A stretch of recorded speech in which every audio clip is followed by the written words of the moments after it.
Hey, folks, welcome to the pre-show. That's all this is. Don't get too excited yet.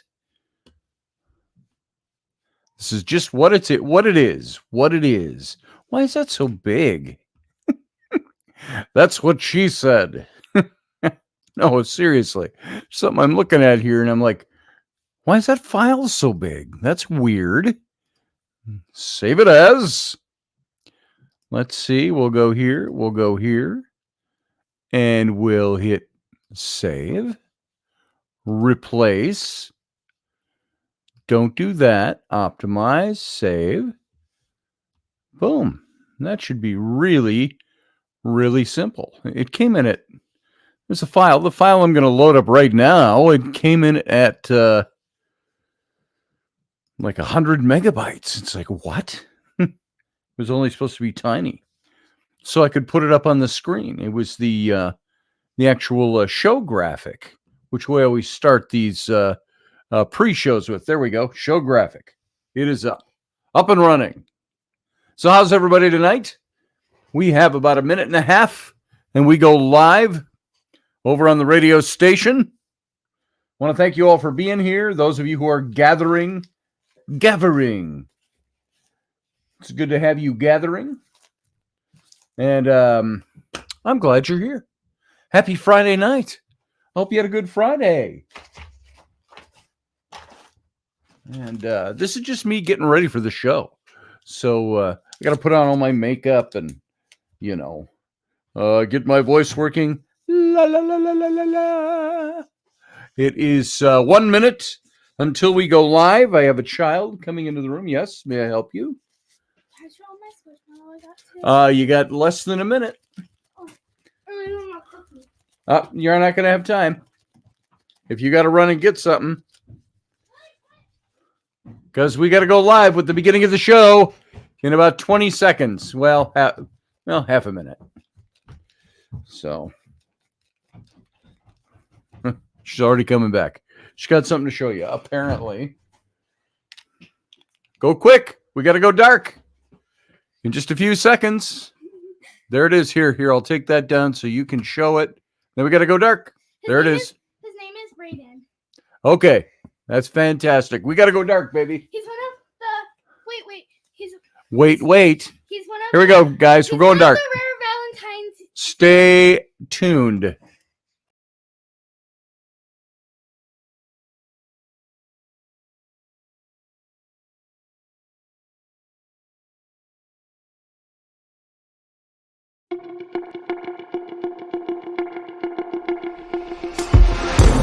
The Intrepid radio program with Scotty Roberts. Intelligent talk.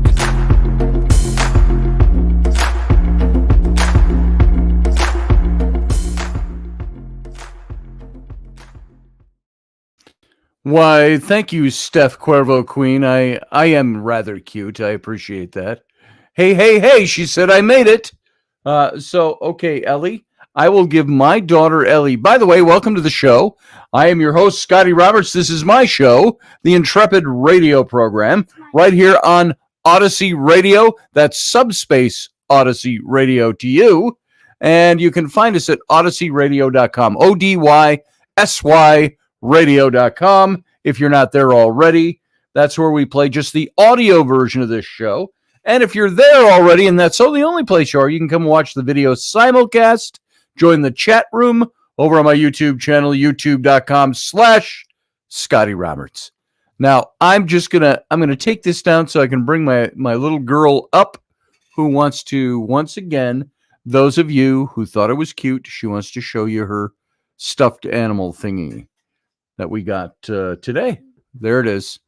Does it do anything other than just be a stuffed round pillow? It does being cute. That's kind of naughty looking. But she doesn't need to know that. His name is Brayden. His what? His name is Brayden. Brayden? Yeah. Brayden? He's one Must be a story here. Quickly. He's one of the rare Valentine's squishmallows. Oh, I see. It's a rare Valentine push pillow. Rare. plush the pillow. holidays.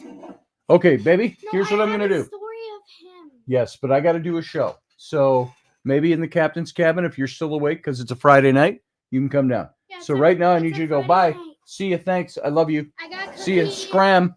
I got cookies. Bye. I got cookies. So there you go, folks. There is my young daughter I got cookies. filling out the beginning of the show for those of you. And if you don't like that, I don't care. You don't have to listen. So how about that? It's my show. My little girl can come on anytime she wants until I tell her to go. So bye. There she goes. And so now it's just me and Mr. Spock. Gonna have a drink. All right. So how was your week, everybody? Susie Q, welcome. Steph Cuervo Queen, welcome. It's a Friday night, and we are not full. So all you old people must be out doing stuff, or have you gone to bed already? Ryan Gale, good to see you. Scotty, bruh, he says, good to see you, brother. And tonight I've got a topic that I think is a really important topic. And it's one that here, I'm going to throw the graphic up again. What has been in this election cycle that's barely starting, but it's really been going for 3 years already? What is the big weapon of attack from the left to the right? Defending or protecting democracy. And I only laugh at that because if you didn't laugh, you'd have to shake your head and realize how sad that really is. Defending democracy or protecting democracy. We hear the current president so many times saying that the right to Trump, MAGA, the right, all that is an attack on democracy, and so on. But boy, do they have their lines crossed. And we're going to talk about that a little bit tonight. And I'm going to tell you something. If you're on the left, I want you to be here. We're going to discuss this a bit in the captain's cabin when we open up the lines after the show.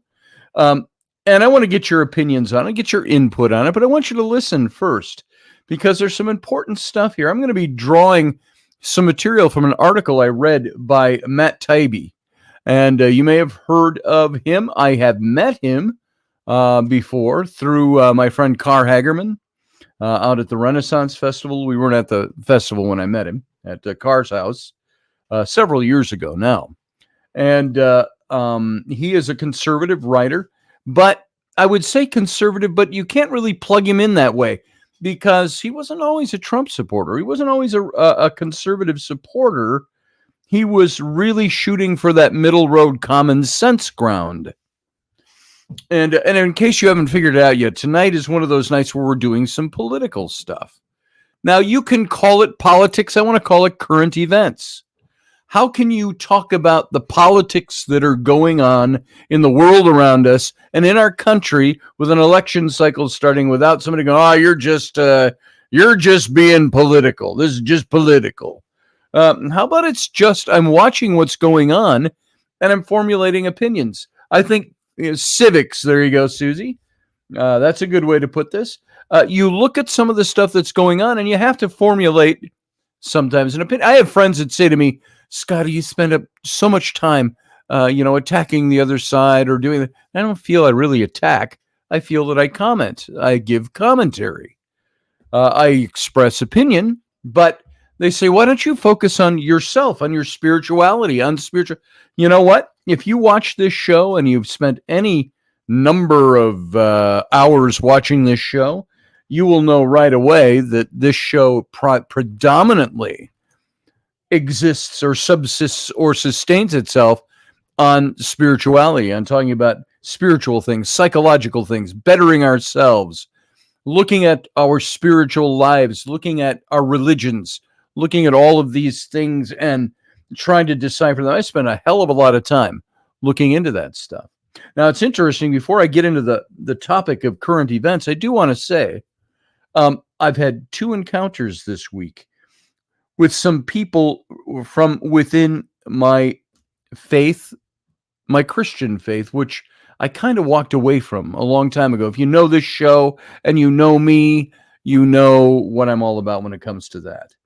And the way I described it, one of them was when I was in the hospital earlier in the week, and a chaplain just came by to visit. And, you think, what's in your head? You go, did they send him in here? Am I going to like die or something? No, I didn't really think that because I didn't feel that way. And I just sat there on the edge of the bed. I had still had my jeans on and my hospital gown. And he just came in and introduced himself, and we were talking, and I sat there and we talked for about an hour. And he was an old Assemblies of God pastor, and in his mid-70s. And he'd been a pastor for 40 years, and we got to talking. And he asked, I invited him to sit down. I said, well, sit down. Let's just talk. Let's have a little talk. And what do you believe? We went into that, and I told him where I thought I stood now these days, and how I had drifted from that, and why, and where I stood now. But he did make a good point. He was very encouraging. I might not have attended a church within his denomination. Assemblies of God, Christian, worship the same God as the Baptists and the Catholics. They just have different practices. It was important sharing, said Sean Stroik. There it is. Hey, Sean, good to see you. And so I said at the end of our conversation, I said, look, I appreciate your time. You've been rather encouraging. And something I found when I say, folks, that with my faith, that I haven't thrown out the baby with the bathwater, what I mean by that is I haven't abandoned all aspects of my Christian faith. I just have found that there are reasons I can't quite believe the same things I used to believe.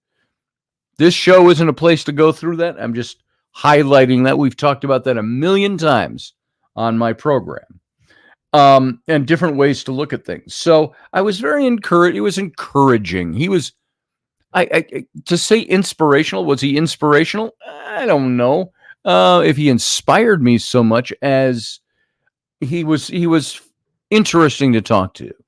Then I went to the post office the other day, and in our 2 minutes from our house, and there's a little church in it's not a strip mall. It's like an office, those office professional strip malls. We've got a couple of those here in Somerset. And there's one of those. It's occupied by a church. I want to say, what the heck was the name of the church? The Bridge Church. And I thought, oh, make it so, number one. I thought, oh, perfect place to go to church. But we've never been in there. And so I saw a bunch of cars. And I thought, you know what? I'm going to stop and just ask them. Because Rainey and I have had the conversation. Are we raising our kids good enough to understand their spirituality, where they need to be? If we were a churched family, we'd be going to church every Sunday. Probably every Sunday, probably every Wednesday, probably all the activities and fellowship things at the church. Rainey said tonight she got an email from the school from one of the wrestling coaches. And it said, make sure all the boys get together for this thing and that and that. And she said, I can tell this guy is a Christian who goes to church, because at the end of his email to the school kids, he says, all right, everybody, we hope you see you. It's going to be a fun time with lots of good fellowship. Fellowship, that's a key word. That's the Christian word for partying. And so I stopped into the church. Don't know why. And I wanted to just get some info on their church. I'd heard they were a good church, that they were kind of non-denominational. And I thought maybe it would be good to bring our kids in to church, maybe introduce them to the youth group. I don't want to have my kids indoctrinated by anybody, but I wouldn't mind it if we got together and saw what a church was like and see if it was good for our kids. And so I got talking to one of the ladies that was there. She was, I want to say, a younger woman. She's probably in her 40s, mid 40s, maybe. And tall and lean and long, blonde hair that was kind of curly. I'm just giving you a descriptor. She's wearing jeans and a light jacket because it's been nice up here for it being the middle of January. And very pleasant looking and very pleasant attitude. And she saw me walk in, and I just kind of looked around to see if there was any literature to pick up. And she walked in. There was a bunch of them having a little meeting in the sanctuary. And she walked out and she said, "Hi, can I help you?" And I said, "Yeah, I was just looking." I told her why I was there. And, "Oh, well, welcome. I got a little thing I can hand you here that tells you more about the church, what we believe, stuff." She handed me that little packet. It's a guest packet. And we got to talking for about 10 minutes. And she asked me something and said something, and we're talking. And suddenly I found something she said, and I teared up a little bit. And I'm like, "I'm sorry." I said, "I don't even know why I'm doing that." I said, "I don't know why I'm having an emotional response to walking in here. That's without thinking about it." Now, in retrospect, I could probably come up with a lot of psychological reasons why I had an emotional response to walking in there. And of course, her interpretation was one of, well, God obviously led you here. So you're here for a reason. I said, "Well, I know I don't believe in coincidence, so you might be right." And so we talked for a few minutes, and I said, "I might bring the family by one of these weekends and check things out." "Okay, you're welcome anytime," she said. She didn't ask me for a name, a number, an address so they could come knocking on my door. She just said, "Oh, nice to meet you. Come on back if you ever feel like it." So, twice this week, I've had interesting, spiritually oriented discussions, whether it be a particular religion or a particular, it wasn't a particular denomination, but it was certainly a certain religion. It was all within Christianity. So I thought that was interesting that happened. And I thought maybe she's right. Maybe God does lead us that way. Maybe he does bring us to certain places and encounters with certain people for certain reasons. And I have to ask myself, I kind of wonder sometimes if I am to Christianity what I see the liberal left is to common sense political thinking. Now, let me qualify that. I'm not making a rakish, stupid analogy out of that. I'm just saying one thing I've noticed is that people on the left that would support Joe Biden still, support the current president, follow with me on this now, that would support the current president, support his staying in office, or at least supporting the power base that Joe represents right now in the office. Because Joe is not really the president. He's the president. He's not the president in action. And it's obvious. And I don't say that to be nasty or throw darts or shoot arrows of discontent or divisiveness. But Joe Biden is not really the president of the United States because he doesn't do what a president should do. That's all being done for him. He does not have the power to make independent decisions. He's not a leader. How many of you here go, "Joe Biden is my leader. I would follow him to infinity and beyond," wherever. I don't think there are many people that think that way about Joe Biden. But I think they think if they're in that political party, he represents what they need to try to keep in power. And that is the base around him, which I find disturbing because they haven't done a very good job. I keep hearing, who's gaslighting us? Because I keep hearing how good Joe Biden has been as president. I keep hearing Karim Jean-Pierre, the White House press secretary, telling us Joe Biden's the smartest man in the room. I'm like, what room are you talking about? She said he's the smartest man at the White House. And I'm like, I don't know about that. And I'm trying to be middle of the road enough in the way I'm talking about this while still expressing my extreme opinions on it. I want to be polite. I want to be diplomatic, but by no means I'm not pulling punches with this. I'm sick of the bullshit, and it's got to change. So, happy anniversary, Randall. Of the day of your daughter's birthday. Oh, your daughter's birthday. Okay. Happy birthday to your daughter, Randall. So he's one of our listeners. For those just listening, he's over in the chat room. So I look at all of this and I say the way I am religiously is how Biden supporters and the left is regarding the election coming up. I am how would I say this? I stick by my Christian faith, my old Christian faith, and it still has tendrils there that I don't want to throw out. But at the same time, I know there's something different. And so the way I treat my faith is a bit the way I think some people on the left treat the left. It's that I'm on the left, but I don't necessarily believe in this president, but I will stick by this no matter what. And I sometimes think maybe there's even some of you here in the chat room listening to the show, listening to my voice on the radio. Maybe there's some of you that say, I could never vote for a conservative or a Republican. I'm not pushing the Republicans. I do push common sense conservatism, though. It's tougher for me to push common sense progressivism or liberalism because I think they're damnable ideologies both, especially in our republic. You want to see what's dangerous to a democracy, a republic that has democracy? Progressive liberalism.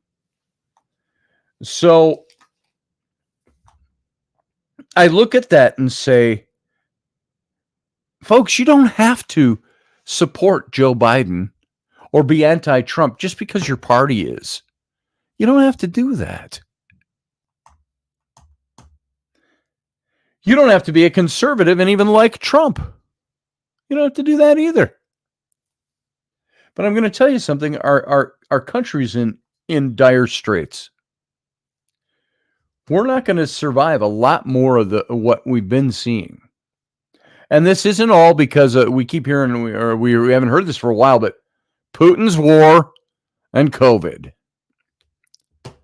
You know what? Both were manageable. We'll survive both of those things.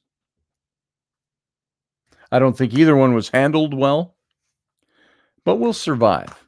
It's what we've got in addition to that. It's all this stuff. And I'm trying to go through this quick because I want to get to the things I want to talk about regarding all of this. So it's okay. Let me just leave this part of what I have to say tonight at this. It's okay that if you are on the left, you support your party. Go ahead.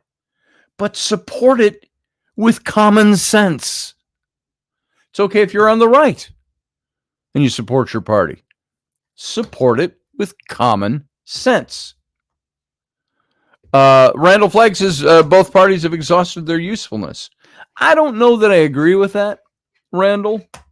And we can talk about that later. Maybe some of what I have to say tonight might change your mind or affect you a little bit on that particular topic. But I don't think they've outlived their usefulness.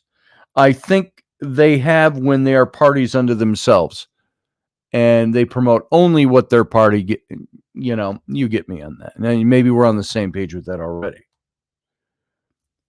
Yeah, you're still in a small window. You're on a small screen. Oh, I am. Oh, yes, I am. Sorry about that. You know, I leave it up for a purpose so people coming in can see it. But there we go. There's the full Monty. Let's put up. Let's do a little banner action, and we'll do my marquee. There you go. All right. Now we're in full show mode. If you're watching, I had the graphic for the show up, and I was in a little tiny thumbnail. Now I'm full screen with all my good junk and juju hanging around me. My proscenium arch is about me. So there you go. Susie, and anybody, I don't forget to take it down. I just get into talking, and I move beyond it. I put it up, and I deliberately leave that graphic up for a reason. For at least a few minutes, I want it up there. So anybody coming into the show at the beginning can see it and, blah, blah, blah, click in. But thanks for saying something anyway, because now it's down. Now I'm showing my face. So what I really want to dig into is something that struck me, and I pulled a lot of this material from Matt Taibbi, and a conservative writer and a very, common sense writer. Is the electoral fix in already? Is the question we have to ask. What do you think about that? When I say, is the electoral fix in for the major election this next November? Is that already in? The 2024 presidential race increasingly looks like it's going to be decided by lawyers and not voters. Is that really democracy? Democrats unveil plans for America's first lawfare election. And I want you to think about this. Let's talk about this for a minute. The fix is in to protect democracy, quote unquote. Democracy is already being canceled by the fix to protect democracy. We just haven't admitted the implications of this to ourselves yet. So I need you to step out of whatever party you're in, whatever support you give, whatever your philosophical belief is, political philosophy. I want you to think about this as we talk about it. NBC News a while back ran this story. Fears grow that Trump will use the military in dictatorial ways if he returns to the White House.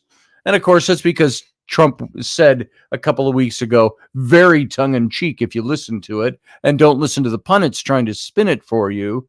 He said, oh yeah, I'm going to be your next dictator. He's just like, fuck y'all, was what he was saying. Say that. But the fears are growing, it said on NBC News, that Trump will use the military in dictatorial ways if he returns to the White House. And it described this loose-knit network of public interest groups and lawmakers that is quietly making plans to foil any efforts to expand presidential power on the part of Donald Trump. So they're already afraid he's going to take office. So the piece quoted an array of former high-ranking officials. They all insisted that Trump is going to misuse the Department of Defense to execute civilian political aims. Since Joe Biden's team leaked a strategy memo in late December listing Trump as an existential threat to democracy. That's Campaign 2024's central talking point. Trump is an existential threat to American democracy. And surrogates have worked overtime to insert existential or democracy into all their quotes. That's no different. We're about 30 seconds away from the Armageddon clock when it comes to democracy. That's what Bill Clinton's Secretary of Defense, William Cohn, said, adding that Trump is a clear and present danger to our democracy. Now, by the way, do not perceive this show and the topic and the things I'm talking about as Trump apologetics. I'm using this to talk about the way democracy is that democracy rug is being pulled right out from under your feet while they're tempting you with the talk of saving the democracy. This is what I want you to be aware of. This is why I am imploring you to think through these things. Sky Perriman of Democracy Forward, one of the advocacy groups that organizes the Loose Coalition, said, "We believe this is an existential moment for American democracy." Then declared former CIA and defense chief Leon Panetta, like any good dictator, he's going to try to use the military to basically perform his will. It's like, these people don't believe this. They're talking points. Former acting assistant attorney general for national security at the U.S. Department of Justice and current visiting Georgetown law professor Mary McCord was one of the few coalition participants quoted by name. She said, we're already starting to pull together a team to think through the most damaging types of things that he, Trump, might do so that we're ready to bring lawsuits if we have to. So the group was formed by at least 2 organizations that have been hyperactive in filing lawsuits against Trump and the Trump-related figures over the years. The aforementioned Democracy Forward, chaired by former Perkins Coie and Hillary Clinton, the campaign attorney Mark Elias, and Protect Democracy, a ubiquitous nonprofit run by a phalanx of former Obama administration lawyers like Ian Batson, funded at least in part by LinkedIn magnate Reid Hoffman. And so the article implied a future Trump presidency will necessitate new forms of external control over the military. It cited Connecticut Senator Richard Blumenthal's bill to clarify the Insurrection Act, a 1792 law that empowers the president to deploy the military to quell domestic rebellion. Now, Blumenthal's act would add a requirement that Congress or courts ratify presidential decisions to deploy the military at home, seeking essentially to attach a congressional breathalyzer to the presidential steering wheel. Now, NBC's quotes from former high-ranking defense and intelligence officials about possible preemptive mutiny were interesting all on their own. However, the really striking twist was that we'd read this whole story before. There is, here's some of the headlines. I've got a picture of them here, and I didn't cut a graphic, so I can't show you. But how a wargaming exercise predicted the past few months of the 2020 presidential race. Experts game out what might happen if the election goes off the rails. Where the system may break. Oh, by the way, these were respectfully, this was NPR News, The Atlantic, 538 said, what if Trump loses and won't leave? This is the last election. Time magazine said, plan for the worst and hope for the best, why law enforcement officials are worried about post-election violence. This is Reuters said, how to avert a post-election nightmare. What if Trump refuses to accept a Biden victory? A look at how the electoral chaos could divide the nation. And then there was experts held war games on Trump versus Biden election. Their finding? Brace for a mess. And so it's like they were already prepping for this back in 2020. Teflon Don. Yes, Randall Flagg. So for over a year, the Biden administration and his surrogates have dropped a hint after hint after hint that the plan for winning in 2024 against Donald Trump or anyone else might involve something other than voting. Lawsuits in multiple states have been filed to remove Trump from the ballot. And why? For something he's never been convicted of, for something that's never been presented in court. And they're already trying to remove him. And to those of you who support him being removed, you're supporting something for a man that's innocent, because he's never been proven guilty of any of that. And nobody is taking him to court on that particular issue, in the J6 issue. Why? Because he won't win. But they're still trying to hold him off the ballot. Why don't you just let the people decide? There's my solution for it. All of those of you who want him removed from ballots, that's an eradication of democracy. And it's an eradication of individual rights, which is counteractive to democracy. Isn't democracy letting the people decide who takes that office? Let the people decide. So, there's all these lawsuits in multiple states that have been filed to remove Trump. And we see one by one, they're cascading down. They're all falling apart, too. Primaries have been canceled or invalidated. An ominous Washington Post editorial by Robert Kagan, husband to senior state official Victoria Nuland, read like an APB to assassins to head off an inevitable Trump dictatorship. And on January 11th of this year, leaders of a third-party group called No Labels sent this amazing letter to the Department of Justice complaining of a conspiracy to stop alternative votes. Stop your votes. I don't care who you vote for. Well, I do. I care for the outcome. But I'm not going to stop you to prevent you from not letting my guy get in office.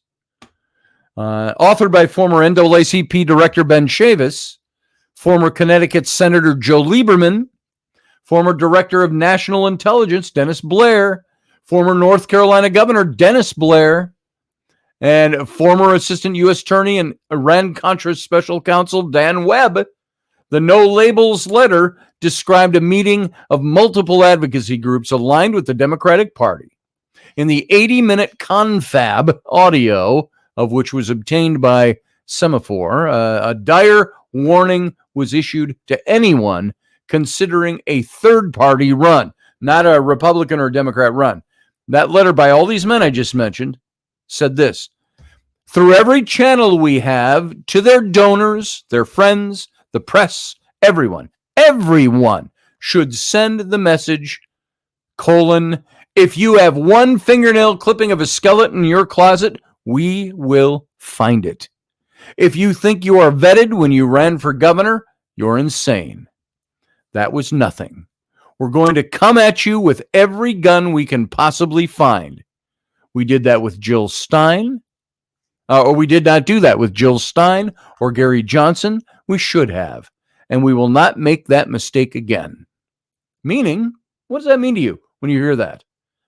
It means you're going to try to find a way to prevent anybody from running third party by pulling out as any dirt they can find on them.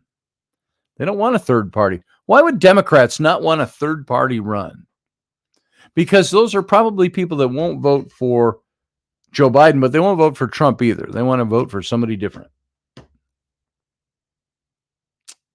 What did Steph say that you didn't hear? Why isn't President Trump going to Arizona? I heard he canceled. I don't know. I don't know why he's not going to Arizona. I hadn't heard he canceled yet. So, the Semaphore piece offered what I think is a rare glimpse into the Zoom politics culture that dominated Washington since the arrival of COVID-19. If this is how Beltway insiders talk about how to keep Joe Lieberman or Ben Chavis out of politics, imagine what they say about Trump. We don't have to imagine. 3.5 years ago, in June and July of 2020, an almost exactly similar series of features to the recent NBC story began appearing in media describing another loose network of bipartisan officials, also meeting quietly to war game scenarios in case Trump loses and insists he won, as the Washington Post put it. So that group, which called itself the Transition Integrity Project, TIP, involved roughly 100 former officials, think tankers, journalists who gathered to war game contested election scenarios. And the loose network included big names like former Michigan Governor, current Energy Secretary Jennifer Granholm, former Hillary Clinton campaign chief John Podesta, who in his current role as a special advisor to the President Joe Biden, overseeing the handout of roughly $370 billion in clean energy investments, is one of the most powerful people in Washington. The tip was hyped like a rollout of a blockbuster horror flick. In a second Trump term, no one will hear you scream, it said. Stories in NPR, the Financial Times, the Atlantic, the Washington Post, all consumed by hundreds and thousands of Americans. And over a dozen other major outlets outlined apocalyptic predictions about Trump's unwillingness to leave office in 2020, and how this would likely result in mass unrest, even bloodshed. And there was a typical quote was from TIP co-founder, Georgetown law professor, and former Pentagon official Rosa Brooks, who told the Boston Globe that every one of the group's simulations ended in chaos and violence because the law is almost helpless against a president who's willing to ignore it. So Podesta played Joe Biden in one tip simulation and in one round refused to accede to a clear Trump win, threatening instead to seize a block of West Coast states, including California, absurdly dubbed Cascadia, and secede. So Podesta's frankly ridiculous move, as one of the tip participants described it, was so over the top that a player leaked it to media, writer Ben Smith of the New York Times. And the latter, in Timesian fashion, struck the seeming front page tale near the bottom of an otherwise breezy August 2nd story titled, How the Media Could Get the Election Story Wrong. And it said, a group of former top government officials called the Transition Integrity Project, TIP, actually gamed 4 possible scenarios, including one that doesn't look that different from 2016. A big popular win for Mr. Biden and a narrow electoral defeat. They cast John Podesta, who was Hillary Clinton's campaign chairman, in the role of Mr. Biden. They expected him, when the votes came in, to concede. But Mr. Podesta shocked the organizers. He persuaded the governors of Wisconsin and Michigan to send pro-Biden electors to the Electoral College. And in that scenario, California, Oregon, and Washington then threatened to secede from the United States if Mr. Trump took office. Yada, yada. So went the article. So news that Hillary Clinton's former campaign chief rejected a legal election result, even in a hypothetical simulation, was obvious catnip to conservative media, which took about 10 minutes to repackage Smith's story using the same alarmist heading format marking earlier tip write-ups. Breitbart published, Democrats' war game for election includes West Coast secession, possible civil war, and a cascade of all these further red state freakouts that seemed impossible or inevitable. So, at that point, says Niles Gilman, he's the COO and EVP of programs at the Berggruen Institute think tank, who serve alongside Brooks as TIP's other co-founder. We decided we needed to be out about having run this exercise to prevent the allegation that this was a shadowy cabal. Not that that narrative didn't take hold anyway. So the final TIP report was released the next day, August 3rd of 2020, titled Preventing a Disrupted Presidential Election and Transition. And the full text was, as any person attempting an objective read will grasp, sensational. The Podesta episode was worse than reported, with the cessation proposition coming on advance or advice from President Obama, using his leverage to A, secure the statehood for Washington, D.C., and Puerto Rico, and B, divide California into 5 states to increase its Senate representation, and C, eliminate the Electoral College, among other things. So TIP authors also warned Trump's behavior could push other actors, including potentially some in the Democratic Party, to similarly engage in all these practices that depart from traditional role of law norms out of perceived self-defense. Is this information starting to get overwhelming? Wait till we get into the meat of it. More tellingly, there were multiple passages on the subject of abiding by and trusting in the law, and how this can be a weakness. TIP authors concluded that as an incumbent unbound by norms, President Trump has a huge advantage in the upcoming election. Hold on. Whew, had to sneeze. No time for a sneeze button. Pardon me. Now, they added that the key observation was that a reliance on elites observing norms are not the answer here. So, asked about that passage, Gilman replied that it was the right question. In other words, why can't we just rely on elites to observe and enforce norms? noting that 2/3 of the GOP caucus voted not to certify the 2020 election. And he went on, if I had had total confidence in the solidarity of the institutions, I wouldn't have felt the need to run for the exercise. So this answer makes some sense when you think about it. But only in the abstract. But it ignores the years-long campaign of norm breaking in the other direction, leading up to the tip simulation. In the 8+ years since Donald Trump entered the national political scene, we've seen the same cast of characters appear and reappear in dirty trick schemes, many of which began before he was ever even elected into office. The last time we encountered this loose-knit group story, the usual suspects were all there. The public, by lucky accident of the Smith leak, gained detailed access to Democratic Party thinking about how to steal an election. If necessary, of course, to protect the democratic process. There is their foot in the door. It's to protect democracy, preserve democracy, protect democracy. So that incident acquires a whole new significance now, in light not only of this NBC story, but also that dismal 2024 poll numbers for Biden, which are tanking by the day, folks. We might say, oh, we don't believe in poll numbers. Well, they believe in them if they were up. They'd be touting them, both sides. So Biden has the worst poll numbers of any modern president. For an incumbent entering an election year, that's rough for him.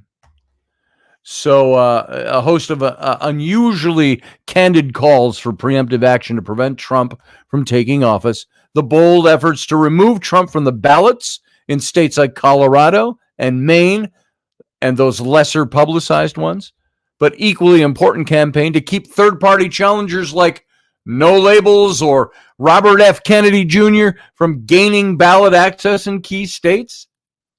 You notice that? They're trying to just keep people off the ballot in any way they can.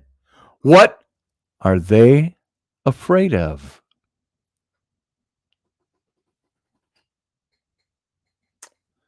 And you too, Barbie D. God bless you too. Thank you. So the grim reality of campaign 2024 is that both sides appear convinced the other will violate norms first. The Democrats in particular seeming to believe extreme advance action is needed to head off a Trump dictatorship. And such elevated levels of paranoia virtually guarantee that someone is going to cheat before Election Day in November, at which point the quarter of public opinion will come into play. The key question will be, who abandoned democracy first? I think it's very interesting. I heard Trump say something live. Saw it on the news. He said something about this whole dictatorship thing. Oh, he said, he says, if I'd won the election last time around, and I'd be right now, instead of campaigning for another 4 years, he said, I'd be planning my exit, my retirement, my leave of office. He says, but now you're going to have me for 4 more years. He was jabbing the left, of course.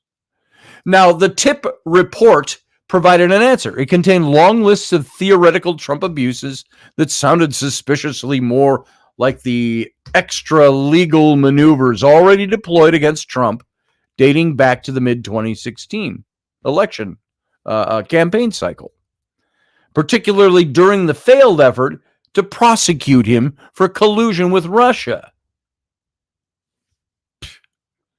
It failed, you know why? Because they found it was all fake. Interpreted by some as a literal plan to overturn a legal Trump victory. And its greater significance was as historical a document, since it read like a year-by-year synopsis of all the home team rule breaking. In other words, the tip read like a Team Clinton playbook, only with a hero and a villain reversed.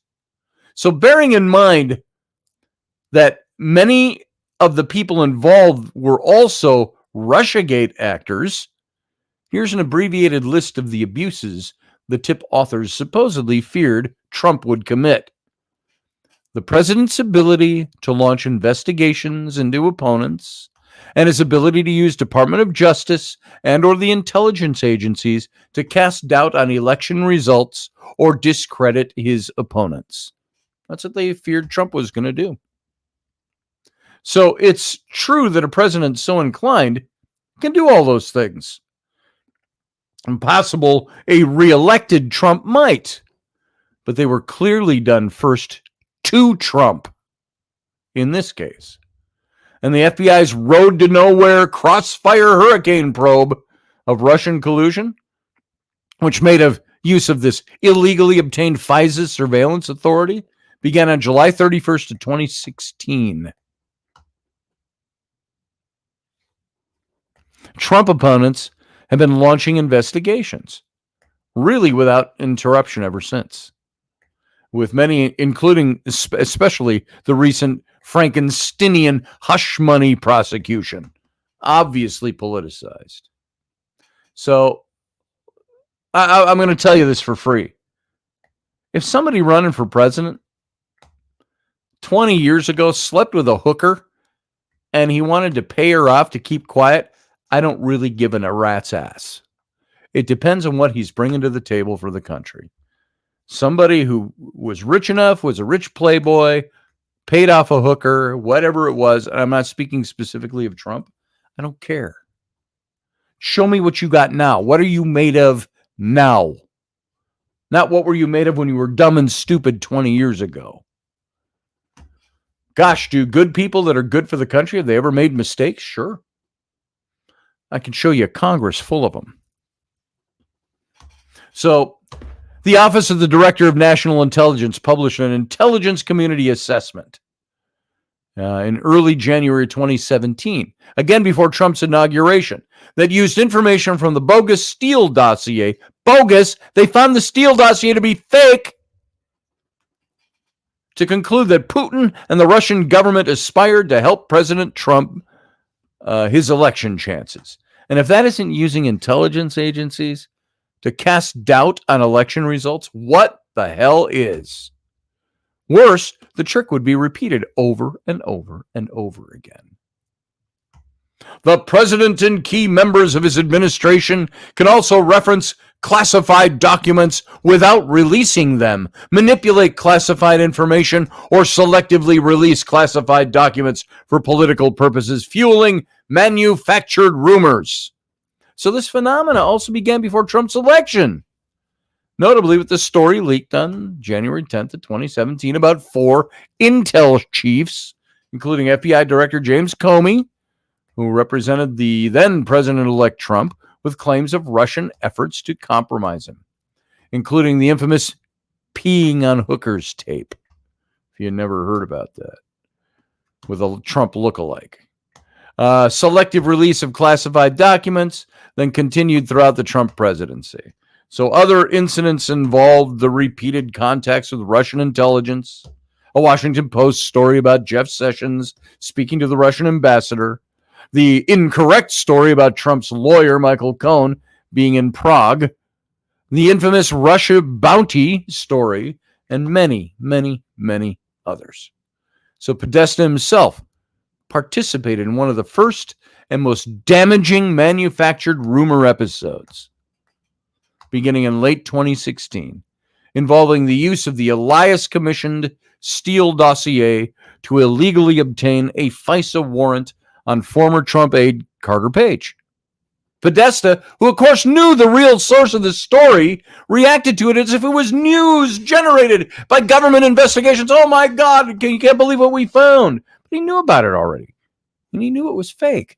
And he publicly derided Page as a Russian cutout, before adding that the 2016 election was distorted by the Russian intervention. This was a textbook example, folks, of using manufactured rumors from intelligence agencies to cast doubt on election results, as you'll find. So, additional presidential powers subject to misuse include his ability to restrict internet communications in the name of national security. So, this is what they thought Trump was going to do. This is what they claimed Trump would do. But as for restricting internet communications in the name of national security, Racket pauses to laugh. The growth of state-aided censorship initiatives like the ones we studied all last year when we looked at the Twitter files began well before Trump's election.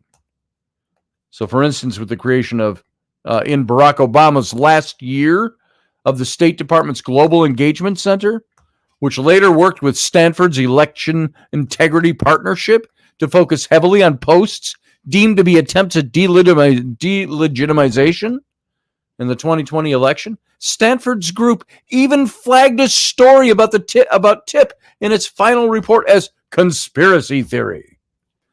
Now, it's not to say that these bureaucracies couldn't be abused by a second Trump administration, but so far, they've been a near exclusive fixation of Democratic politicians and security officials.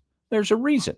Joe Biden is the only candidate slated to enjoy a censorship-free campaign season, while Trump and third-party challenger Robert F. Kennedy have been repeatedly removed or de-amplified from various platforms. You don't see this? Biden supporters, Democrats, leftists, you don't see this? If you don't see this, you're not fucking looking. Jesus. Radio audience. We got to leave the radio airways because our stream cuts off at 55 minutes after we started. So 9:58 is when it cuts off. It's now 9:56 and 40 seconds. So we got about a minute and we go out. I'm going to keep going. So I'm going to say to the radio audience right now, live long and prosper, have a good life, a good night, but come right over to the chat room over on the YouTube channel, youtube.com/Scotty Roberts. And we are going to just continue on at the end of the show. So if I disappear over on Odyssey Radio, we're just gonna keep going over there. So come on over, join us, jump into the chat room. So it's another thing here. There's a considerable room to use foreign interference, they said of Trump, real or invented, as a pretext to cast doubt on the election results, or more generally, to create uncertainty about the legitimacy of the election. He said that about Trump. Now, this may have been the most amazing line in the Tip report, given that the entire Trump presidency was marked by stories like how Russia helped swing the election for Trump. Did Russia affect the 2060 election? Bye, radio audience. See you in a few seconds over on the chat room. Here we are. Now it's just us over here on live over on my YouTube channel. So how Russia helped swing the election for Trump. Or another article, did Russia, by the way, how Russia helped swing the election for Trump? That was the New Yorker. Did Russia affect the 2016 election? It's now undeniable. That's in Wired. Russia turned election for Trump, Clapper believes. That was PBS. Yes, Russian election sabotage helped Trump win. That was Bloomberg. And a personal favorite, the CIA director wrongly says U.S. found Russia didn't affect election result. That was NBC. So there was so much Russia hacked the election bullshit going on, messaging between the 2016 and the 2020 election. In fact, that Matt Orfalea made 2 movies about it. There was MAGA, MAGA, MAGA. These are like meme type movies. In the 2018 midterm elections, officials warned that Russia was going to attack the congressional vote. Stories like U.S. 2018 elections under attack by Russia came from Reuters. Justice Department accuses Russians of interfering in midterm elections. That was the New York Times. They were constants until the Democrats retook the House in a blue wave, at which point headlines began saying the opposite. Russians tried, but were unable to compromise midterm elections, U.S. says. That's from the Times. It was a typical take from them. The tip was written during a repeated version, as stories like, lawmakers are warned that Russia is meddling to re-elect Trump. That's the New York Times again. Now, they were nearly daily fixtures in the 2020 pre-election coverage. And after Biden won, headlines like, Putin failed to mount major election interference activities in 2020, again became fixtures in papers like the Washington Post. So this brings us to the last and most controversial angle on the whole tip report. When the original tip text came out, Michael Brendan Dougherty in National Review wrote in an offhand tone that he got the feeling that, quote, some progressives are steeling themselves for a color revolution in the United States, end quote, because winning a normal election, quote, just isn't cathartic enough, end quote. So to this day, the color revolution idea makes tip organizers laugh. So the idea that some rando in Los Angeles, Gilman said, referring to himself, was secretly planning a color revolution, which, by the way, he published a report about months in advance, which you got to admit is a pretty weird move for a guy allegedly plotting a revolution, is a textbook example of Hofstetler's paranoid style. What's the name of his naming of this? So Brooks is also incredulous, saying the color revolution thesis is a profound misunderstanding of the tip report. There aren't any plans or predictions. They're efforts to understand how things might play out, she wrote, adding that the tip participants were merely asking, well, what could go wrong? So they may have asked that. Still, the group's financial report contained a string of references to plans and predictions with entries like plan for a contested election or plan for large-scale protests. I was going to say Protestants. Plan for large-scale Protestants. Protests. And make plans now for how to respond in the event of a crisis. As for the profound misunderstanding, Brooks gave a friendly interview to a New York Times writer who was apparently laboring under the same profound delusion.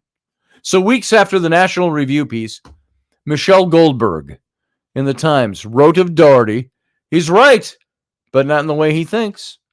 She explained that Democrats don't relish the thought of an uprising, but look upon it as something to be dreaded that must nonetheless be considered.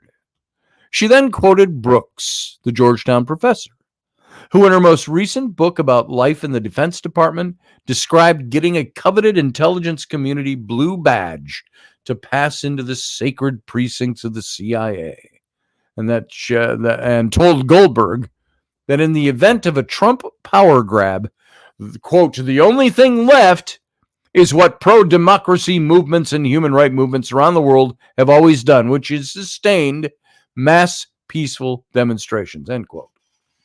So that did sound like a description of Eastern European color revolutions, which generally involved mass street actions, sustained negative press pressure, and calls by NGOs and outside countries for the whole disfavored leader to step down.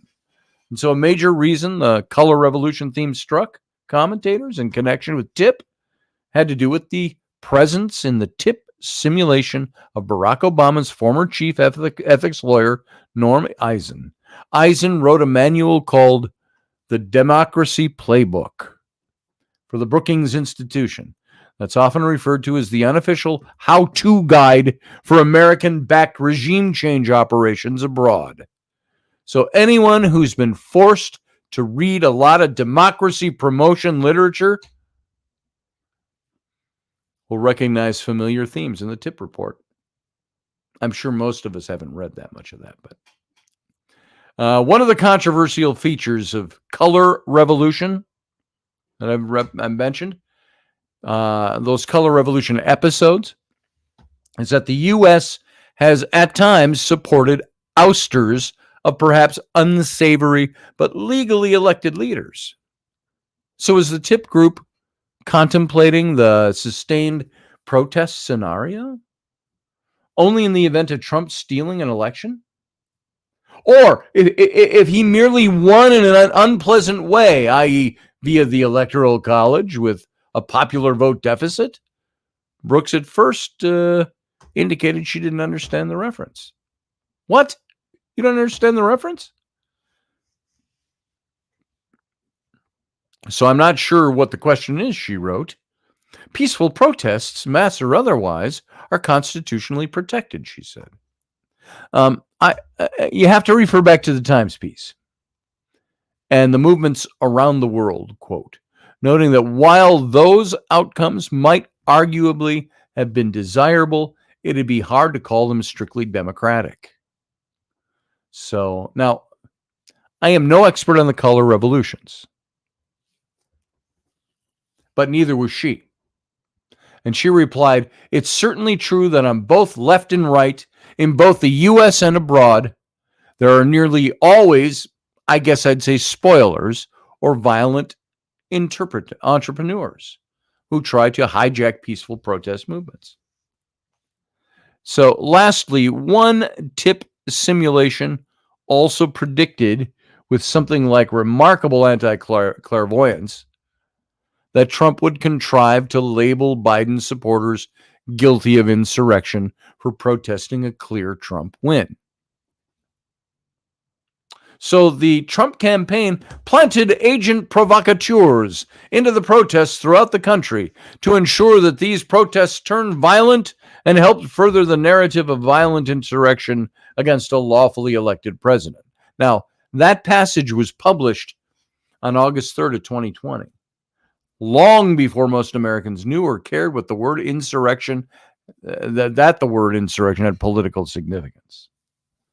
So we'd be instructed in its use within hours of the riots when Joe Biden said, it's not protest, it's insurrection.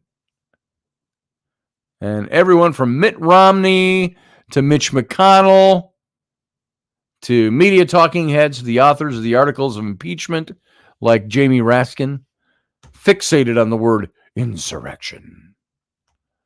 And still not until December 2021 did a public figure explain how the 14th Amendment might be deployed strategically in the post-January 6th world.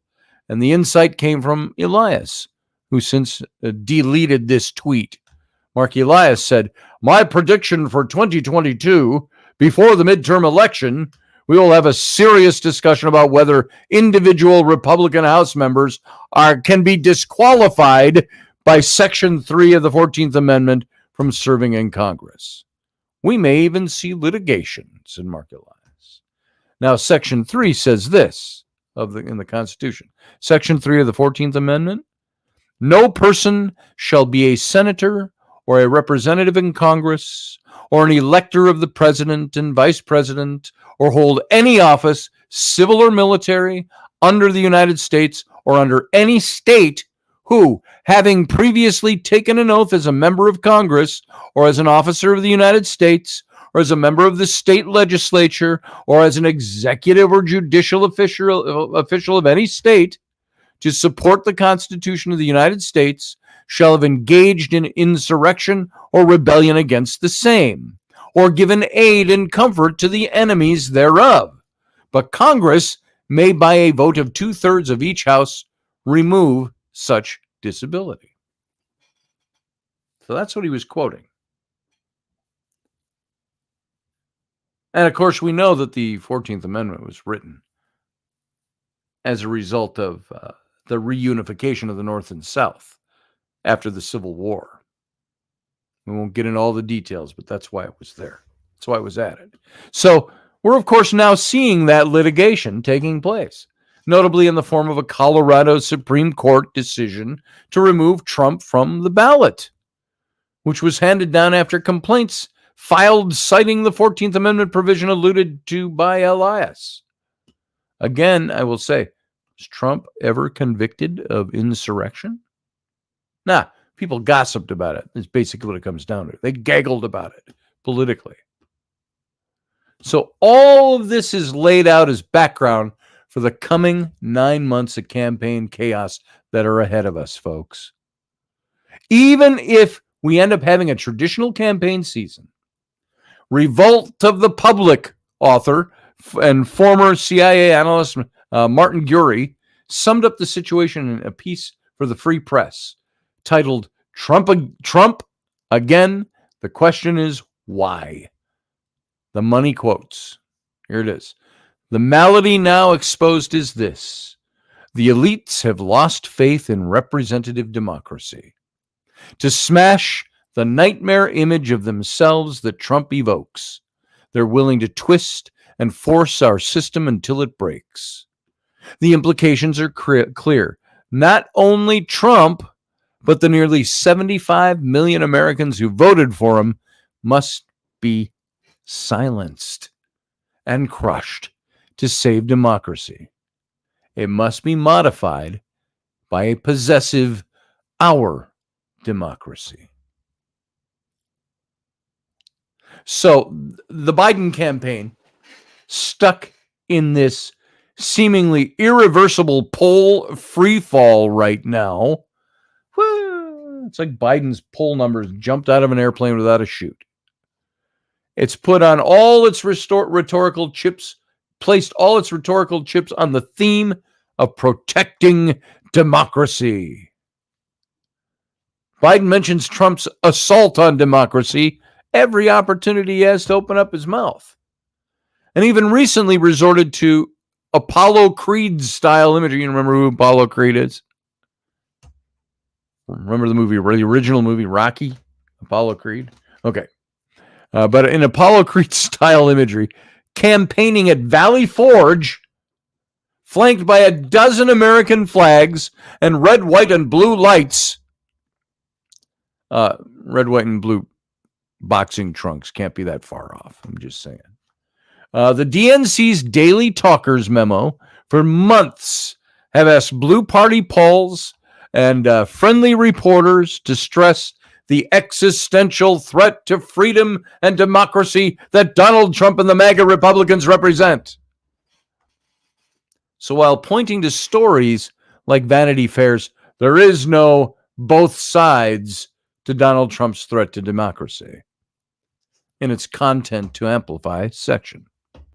So this messaging would likely have worked after January 6th by an exit approval rating of 34%, evidenced by that. It can't now, since the word democracy has been appropriated to refer exclusively to the party that declared its New Hampshire primary non-binding and meaningless, canceled its Florida primary, is preparing mass technical challenges against third-party challengers like No Labels or Robert F. Kennedy Jr., and has a rich history in that area. See accompanying, there's an accompanying Nader piece to all of this. I've got a note here. See accompanying Nader piece.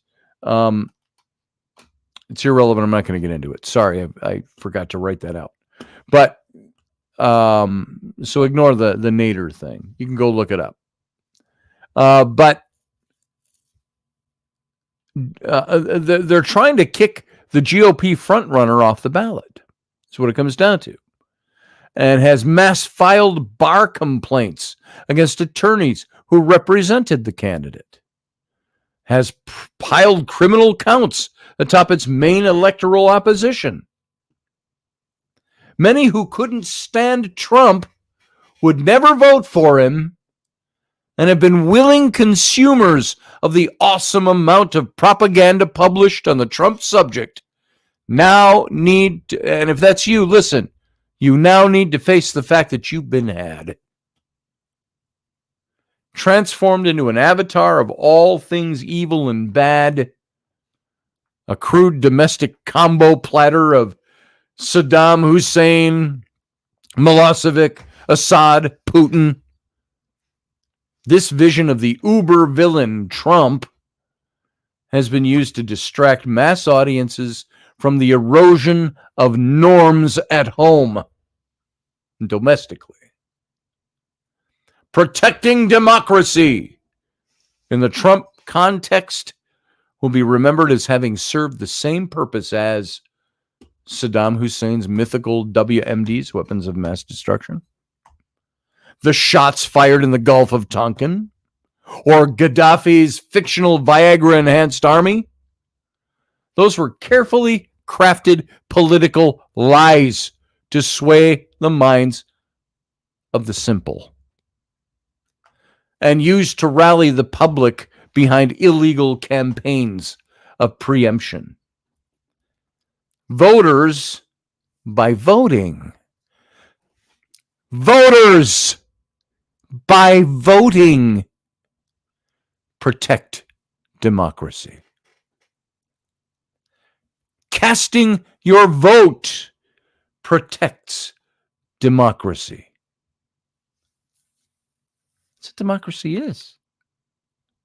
A politician who claims to be doing the job for us, I'm going to protect democracy for you, is up to something. You can smell it in the air. So the group in the current White House is trying to steal for themselves a word that belongs to you. Democracy. Don't let them do it. I hope you listened. I hope you're thinking. We're going to come back with the captain's cabin in just a minute here. So all of you sit tight, talk amongst yourselves. We're going to open up some lines, stuff like that. We're going to talk a little bit more. So all of you sit tight and we'll be right back. So here we go. There's no radio audience to say goodbye to. So I'm just going to play this stuff and we'll be back in a few minutes. Take a pee break. The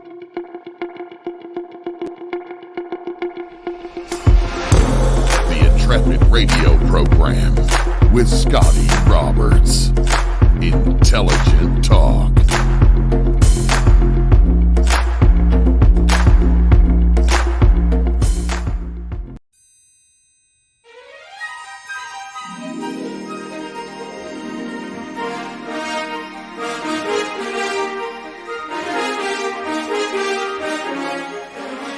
Hey folks, this is Scotty Roberts, and this is the Intrepid radio broadcast.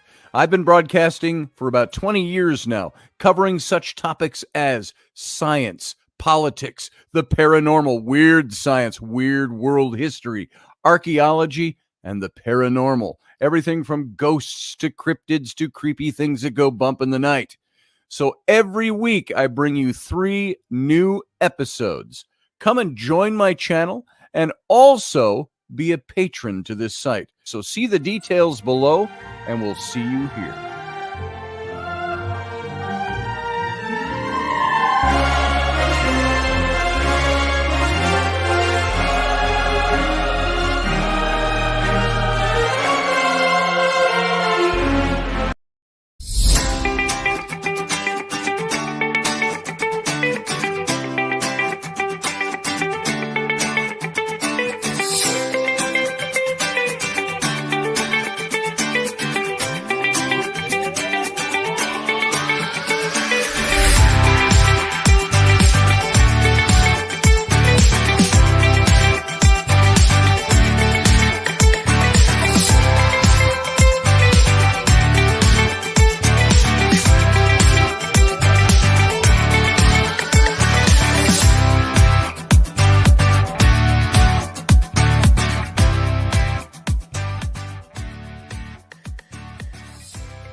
are, and welcome back to the captain's cabin. Good to have you all on board. Glad you stuck around, although our numbers went way down. It's either Friday night and everybody's out partying, or if they're in church, they're fellowshipping, or we didn't hold anybody's interest because it was current events masquerading as politics. So I always find it interesting that I can, like on social media, maybe people are just tired of hearing it, but I've noticed this for a long time. I can put up a picture of my cat playing with a ball of yarn, and I'll get 700 likes. And people, oh, how cute, oh, comment after comment after comment. But if I put up something that is vital to our nation, you get 4 people comment on it. It's like, same audience, or is there a conspiracy theory? Is that some of those posts being curtailed and not being shown? That's why, by the way, if you're a listener to this show, I tag a lot of you on posts that I put up. Not because I'm trying to fill your wall or your mailboxes or anything like that, but I want to make sure you get to see them because we might be talking about them on our show. So that's why I do that. So anyway, I see Professor is in the wings. Let's bring him in. Let me get this banner down first because it's going to block him a little bit. Let me take down my my scroll bar, and let me take down my wherever my banner is right there. And let's get the professor in here. Boom. How you doing, Professor? I'm doing outstanding, especially after that loquacious, luscious, linguistic rant that you just went on. It was for an hour and a half. Beautiful. It was awesome. Greatly appreciated. I mean, you nailed it hard. Thank you. So thank you. And I want to thank Matt Tybee because I pulled a lot of information. I've followed him for years, and credit where credit is due. Not all of those were original ideas with me, but they were certainly expanded on by me. So, well, I mean, that's one of the reasons we do shows like this. And, that's right. I mean, the landscape in which we navigate and amble about in our carbon-based meat suits has changed dramatically over the last few years. Sure has. The rise in this kind of medium for conversation and exchange has just gone through the roof because the tech is good and it keeps getting better. But for me, after I got done traveling in the 90s during the height of my corporate tech career, right, travel all over Asia and Europe and South America, and when you go to places like Sao Paulo or you fly over Tokyo, you see how big. Paulo, Brazil. You're flying for 45 minutes after you hit the city before you get to the airport, which is in the middle of this mass of humanity and concrete, steel, and otherwise. Something like Sao Paulo, Brazil has like 100 million people. Yeah, it's like ginormous. That. Ungodly number. Yeah, it's ginormous. But after that, I mean, it was some of the most incredible experiences of my life, getting to see people of and other countries and how they live and what their cultures were, and the diversity of it was just so rich that I'm still benefiting from it. But my point is, Sean Stroik says I look ghostly next to you. So it must be the pallor of my northern skin. Yeah, I think it's the light, the white of the light that's on your face. Yeah, it's the light. Some of it is the light. So I mean, you don't get this kind of look without a lot of work. I'm just it takes some lighting. I do have all my theater lights. One of these days I'll put up there. There you go. Nah, that just shows my computer light then. But well, and I've got gels, a bunch of gels that I got from Uncle Dave as well. So my point is that what we're seeing, you've heard me, I've ranted on with you and the crew ad nauseum about the fact that what we're seeing is blatant, obvious, in your face incompetence. And they're doing it maliciously. As you said earlier, there was this maleficent approach to what they're doing, and they used to try to hide it. Yeah. They've run out of it to the point where it is so They don't even blatant, hide they it have to do it in anymore. public. Yeah. And that's what, Greenwald and Taibbi and Russell Brand and Alex Jones. And you notice how, it's on a side nugget there, you notice how all of the people that were cursed for the wrong thought and the wrong words and the wrong perspective and the wrong visage on humanity, and were therefore ergo canceled. You notice how all of them are not only back, but they're back bigger than they were Right. before. Exactly. Because And- it didn't stick. Well, it didn't, because people were able to make up their own minds, Yes. and they were able to see the evidence for themselves. Mm-hmm. And that's what, I've been calling for the great reveal for the last few years. And I think what we're, a lot, and one of the other major memes is the great reset, right? Well, there definitely Mhm. needs to be a reset, just not by the way that those who are Right. calling for the reset to come about. But what we're actually seeing now is the beginning of two things.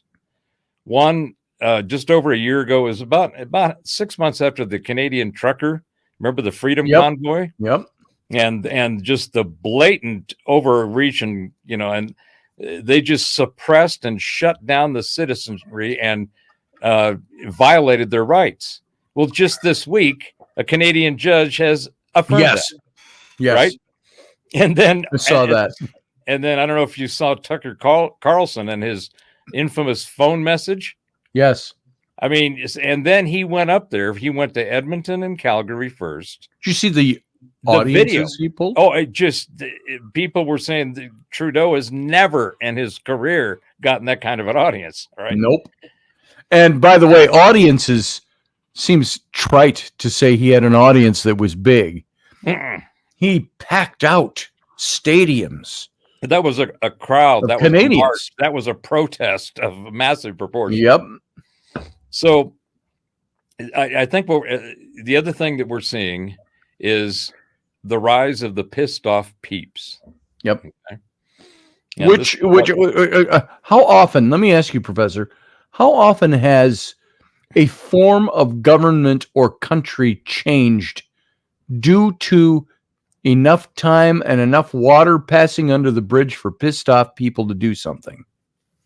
Well, yeah, I mean, that's what the whole reason that the folks came from Europe and That's right. settled this place that we now call the United States. They Yep. were tired of the oppression. They were tired of being told and taken from. When you're told what to say and what to think so that you know what to say. And only Mhm. that is approved by those who are wielding the authority to make such dictates. You're the system is wrong. That's what tyranny. Yep. That's what happens when those in control step out over their skis. Okay. And that's Right. what I mean, these folks on the left. And I'm not ideological. I'm an independent traditionalist, Mhm. Raised on the old axioms of having to be accountable, responsible, and you're on your own. You got to, but Right. if you go do something, the chances of something happening are much better here than anywhere else. That's why everybody wants to come here, right? Yeah. The majority of people. Basically. They're enamored with the idea of America and what it not the people. We're the only melting pot in the planet. There's no other place in the world that has the mixture of people that we do. So you want to talk about diversity? Our country is at the top of the list, right? I mean, Yes. all these people complaining about it's like, well, Yeah. Have That's you- where, is that's where there everybody another wants place to be. more diverse than this? There's and so what's happening, I think, is these things are so obvious and they're so blatant that even the people that I affectionately refer to as the sleeple are seeing just with the basic instinct of common sense. Yes. Common sense, reason, questioning, rethinking, examining, all those things that are, suppressed and people just don't they don't talk about those things. They're not taught those things because they're instead of being because those things are how you think. My mom, bless her heart, she called me today. She said, "Did you leave me a message the other day?" Now here's my mom. My mom's 80. What year is it? 24. This summer she'll be 82, I do believe. But she so she's 80 something. And she's still vibrant, acts like she's 80 is the new 50 in my mom's house. Mm-hmm. And so she still runs her own business. Still, and I've talked to people on the radio show, I've heard this before, and she runs a karaoke business, which she's done for 30 plus years now. And she moved it down to Arizona. When she moved down to Arizona, did the typical old people thing, moved to Arizona from up here. And she still runs her business down there. My mom grew up, when I was growing up, my mom was dyed in the wool, liberal Democrat, DFL, Democrat Farm Labor, Minnesota. And I remember, and this is a story I've told before, very brief, but when I was going to the polls, the first time I could vote for a president was Ronald Reagan running against Jimmy Carter. And she drove me to the polls. This would have been 1980. I want to say it was Reagan took office. Did he take office in 80 or was elected in November of 80? November of 80, and he took November of 80. So this was November of 80. And she was driving me to the polls because I didn't have a car of my own. And she bitched me out the whole way. Can't believe I'm driving you. Your vote's going to cancel out my vote. And all of this. I should have just left you at home. And she's just going on and on because I was the Alex Keaton of my family, the white-shirted Christian conservative in my liberal DFL communist family. Well, as the old saying goes, if you're young and not liberal, you're dumb, or you have no heart. If you're old and not conservative, you have no brain. Well, I was young and conservative, so I had no heart. But my mom came around. I don't remember when the exact time came, but she came around. And my mom is an ardent Trump supporter. And Nice. so sometime over the last 15 years, she just totally turned politically. And she likes to listen to this show. I wish she'd come on every now and then. But we were talking. She called me today, and she said, she says, Scotty, she says, I just can't stand it anymore. And she's very articulate. And she said, it's watching everybody. She says, are people just stupid? She said, I'm watching people that support Biden. She said, not just supporting the left. She said, supporting Biden. She said, who are they looking at? Who do they think they're getting? She said, why are there people out there that can even support the sitting regime? She said, I don't get it. I said, Mom, because it has nothing to do with the guy. It has to do with putting forward their party, which they believe is the best choice for the nation. And they'll do whatever it takes to maintain that power seat. And that's in the simple form. I said, there's much more.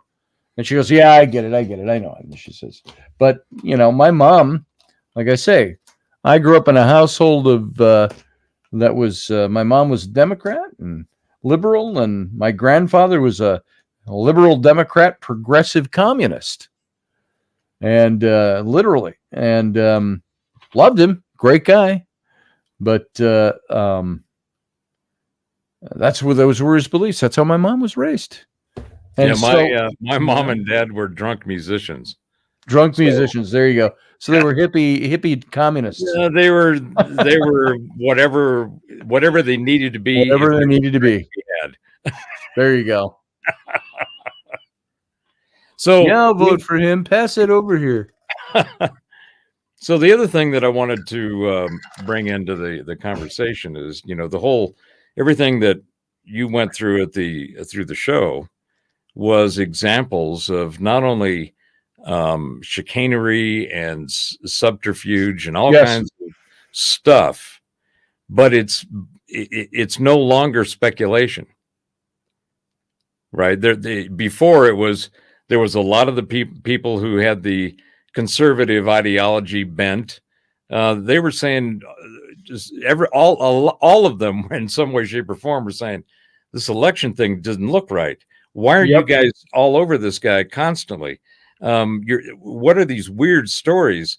How can this possibly be? I mean, it was a stretch to the extreme of the imagination of credulity. Mhm. And what's happened now is that that information has come out. The conversations, you hear that voicemail with Carrie Lake and the RNC. Yes. Yeah, I mean, Yeah, that wasn't even a voicemail. That was oh yeah, I came and knocked on her door. Yeah, it was conversation. And she's like, well, I don't have time right now. Well, why'd you come out here? Well, this is important enough, and I need to talk to you in person. And he says, I couldn't make it on the phone call. And she said, right then and there, I knew something was up. Because when she saw him pull up, she said she turned on the tape recorder. And that guy, now, who do you suppose? I'd be very interested to know who was behind that. And we can speculate. We don't know for sure. But I would love to see that guy get made to tell who was behind making that offer. She shouldn't have refused. He said some statement about if they know that if they knew that I did this or that I'm doing this, they'd kill me, right? Yep. But these are the kinds of examples of this is one of the problems I have with the whole disclosure movement and that crowd. It's not about disclosure. They're using the wrong word. If it's disclosing the fact that we're not alone, that we've known about that for millennia. Is it disclosing the fact that they've had the technology and we could have a completely different world had they not hoarded it and shared it with the rest of the children? That is a disclosure, but it's really an exposure, in my opinion. All this stuff is getting makes sense, and it's happening all over the world. In fact, I'd like to share something with you if you don't mind. It's off my show, off a show I did. Let me share this because it's happening all over the world. It is, and people, I don't think, realize that it is happening all over the world. Sure. All right, this is coming from Professor Bauer's website, YouTube. We have permission because the man's sitting right here that owns it. Well, this is actually a show that I was on. Oh, it's a show you were on. Can we show this? I've got 235 views. It's been up there for a week. No strikes, no nothing.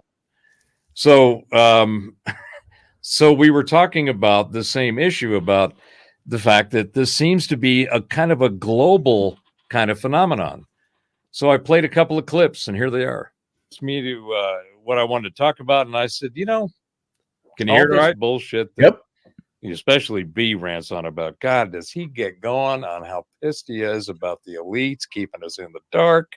And, he has just had enough of, all of their shenanigans and, their inability to be honest and truthful and hell, treat us no integrity though. Treat us like the sheep that we Who's are. he talking about? Talk about Mahoney's, right? Talking about the what elite. is that all about? Oh, okay. Well, let me share some good news for you. Let's see here. Tried that. So tell me if you see that. Yep. Okay, so I'm gonna. We're sharing a share of a share. This week was the meeting of creeps over in Davos, Switzerland, at the WEF, right? And it's a big deal. All the elites, the global whatever they are, the G this, F that, they got all these little cliques and groups that they all get together. Hey, Karen, thanks for jumping in. All these folks, that get together and they have their little posh thing and have their little meetings and discuss whatever they think they're going to control and all that good stuff. Well, they didn't have a really good week. They had some folks in there calling them out. And I personally enjoyed not only the call outs, but some of the most of them, the way they were done, and by the people that did them was just, it was brilliant. It wasn't somebody, getting up and saying you're, doing a Thunberg on them. These were measured, considered, thoughtful statements aimed directly at those who needed the statements aimed at. So I loaded up a few, and I'm going to share them with you. This first one is, down in Argentina, they got themselves a new boss in the town, right? Oh boy, do they. Javier Milei, I think is how you pronounce his name. And he basically pulled a Musk on Argentina after he got into office. Milei is crazy. Musk is famous. Crazy good. And he doesn't get enough credit for this because nobody who thinks about, having any kind of performance, let alone an optimal performance in whatever job or responsibility they have, they don't want to hear that somebody can go in and whack 80% of the infrastructure and have it not only function, but function better. Right? They don't want to hear that, right? Because that's not how they operate. Javier did the same thing down there. This guy, Milei, went down to Argentina, pulled a Musk. I think he canned like 50% of the agencies and departments down there as soon as he was in. And then he goes to Davos and he says this. The president of Argentina. Can you hear it all right? He gave the World Economic Forum a lot more than they were bargaining for when he addressed their conference at Davos. South America's answer to Donald Trump, he gave it to Klaus Schwab and his henchmen with both barrels. He told them that the West was abandoning freedom for socialism, which he warned only ever produces poverty and piles of corpses. Then he slammed radical feminism for its gender quotas. He slammed the environmental movement for demonizing human beings. He slammed universities and media for promoting social justice, which he told them typically ends with injustice. And then he concluded by telling them he had come to invite the Western world to return to freedom, economic prosperity, and limited government. Have a listen to how he concluded. Do not be intimidated either by the political class or by parasites who live off the state. Do not surrender to a political class that only wants to stay in power and retain its privileges. Do not surrender to the advance of the state. The state is not the solution. The state is the problem itself. You are the true protagonists of this story. And rest assured that as from today, Argentina is your staunch, unconditional ally. Thank you very much. Boom. And long live freedom. Damn it. Yeah, he's something. Damn it. Liz, could this guy get any better? And Klaus Schwab, he must have been squirming in his seat. Absolutely. Milei literally climbed into the belly of the beast just to implode. There was a lot of people disappointed that Milei was going to the West at all. I love the way Like, these why guys is are this guy reporting on visiting it. Davos? Yeah, me too. This is exactly why he did it. He did a Ricky Gervais at the Golden Yes. Globes, but West version. This guy lectured them on the wonders of capitalism and how can you oppose it when it's dug so many millions out of poverty. He lectured them on the core values of libertarianism. Every single one of those core values, of course, is something that the West vehemently opposes. This guy couldn't get any cooler, and they keep trying to denounce him across the world as saying, oh, he's a Trump-like figure, unless you've been living under a rock for the most recent few Right? compliment. The guy's winning. He's on top.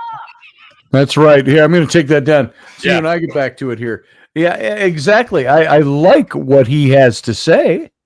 Well, And- what he's saying is the same thing that's being said Yeah. right now in Italy and in Germany and in the Netherlands. I think we are seeing this changeover. This is what makes me believe Trump is going to get back into office, because the whole world's going this way again. They're reacting to where we've been, and they said this isn't working. So, Yeah, and I think that's, and for me, it's very encouraging. Are you hearing an echo? no, Okay. I am not.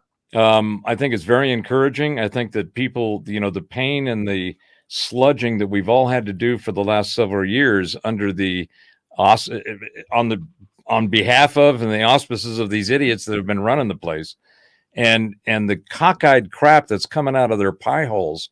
Yep. You get to a point where you start. It's, as I was saying, even those who are asleep, Mm-hmm. the common senses are kicking in, filtering the shit, and there's so much of it, and it's so odious that you sit there and go, well, I mean, at some point my filter gets clogged, and I got to clean it and recalibrate it so I get less of that in. Mm-hmm.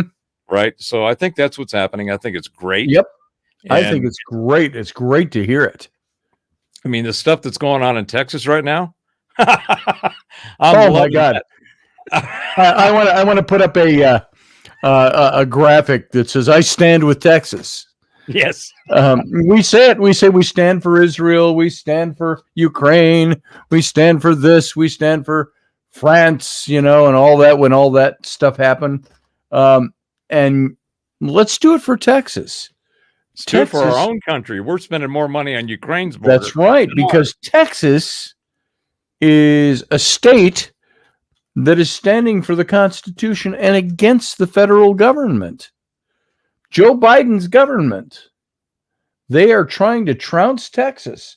And Texas is saying, not in this town. This town ain't big enough for the two of us. You know who Terrence Williams is, the black comedian? Yes. Did you see his rant? No, I did not. Oh my God. He went on and he started off and he says, you're not going to like the language you're going to hear in this video. So either go away or get ready. And he just went total F-bomb all over Biden, all over him. I mean, and he had this, I saw it a couple of days ago, and there was already some 23 million views. Wow. It was like it got shared. It was trending big time. You gotta love that. Oh yeah. And because that's why I say it's the rise of the pissed off peeps. Yep. The frustration and the depression and the anxiety and all of the things that the majority, all of us have had to suffer through. Even those that are pushing this crap are suffering because they're making themselves suffer by pushing this crap. Mm-hmm. There's a lot of energy that they put into this, and it wears them out. And I think that at the end of this, the only thing that will save Pfizer from complete demise and lawsuits over this vaccine nonsense is the people that are going to need antidepressant drugs. That I think the sales will probably balance out their losses. Pretty much. Because there's going to be a lot of people. There's a lot of people already on medication, but there's going to be a hell of a lot more, which is, I really, if I just use my gut and I kind of scan across the country, it seems to me there's about 20 to 25% of the people that are making all the noise, and there's 60 to 65%, maybe 70 that are going, all right, we are the pissed off peeps. Hear us piss. Yes. Exactly. I think that's what's going on, and it's highly entertaining and very encouraging. It's very encouraging. I love to see it. I love this what seems to be an international movement that is taking place. I like it a lot, and feels better than it has in a while, hasn't it? It sure does. And I hope that translates well to the United States, because I got to tell you something. I'm really tired of where we are, where we've been in this country, and I want to see us improve. I want to see we first heard the terms regime change was when Obama was running for office. I think that's when we first heard that being popularly used. It was they wanted the Bush regime out, and so they were talking about regime change. And but I think what we need to see right now is some regime change. We need a change of philosophy in our government. We had Trump, and right now, I think too, what Biden is starting to worry about, or at least his close confidants. I don't know him so much. How much of his agenda do you think he's going to be able to get past in the next 9 months? I think it's negligible. Well, it's not you got to admit it's not his agenda. It's not. He's a puppet, and he's got I don't know how many hands up his ass keeping him upright. Well, that's the thing. And so that's that's the other thing when you said regime, we should have a regime. Our document, the way that our founding rules, regulations, identity, all of that stuff is founded on not having that. Right. There's only 18 individual powers that are enumerated to the federal government in the Constitution. All the rest of it is at the states. Yes. And I only use that terminology because it's fitting. Well, they're acting like it, so yeah, it fits. Mm-hmm. But there also is again, to me, I see so much ineptness, incompetence, yes, blatant fuckery about. I mean, there's more, and it's being done by fools who can't do it well. I've seen some great fuckery. We've all seen some great fuckery in our time, and these people are just not even good at that. I know. I mean, they're just, and they're the ones that say are trying to push the acceptance, and actually, it's a force feed of their particular ideology. And if you've ever been in sales, if you have to force a sale, that means your product sucks. Yes, that's very true. And this is what they are attempting to push on the American people right now. And I am amazed, and I've already said this and referenced this tonight. I am amazed at the number of people who continue to support the Biden White House. Well, they've been brain stained. And everybody I see that's standing there, they usually come up with some really good quips or some really nastyisms and things like that, but they can't speak substantively. Well, there's always a redirect. There's always some disconnected metaphor or analogy or something, and then they finally get to the ad hominems and ad hominems, the orange man bad, and whatever ism is handy in their pocket at the moment. Right. And that just shows that there isn't any cognitive faculty that's capable of having a cogent conversation. And of course, you can't tell them that, then they won't hear that. But I have said to people, I said, just the way you talk tells me you really don't know what you're talking about. And I found the most interesting and at least productive way, and it's something that I've only started doing a few years ago when it was really starting to get crazy. I said, it was born out of the observation that, wait a minute, I got some questions.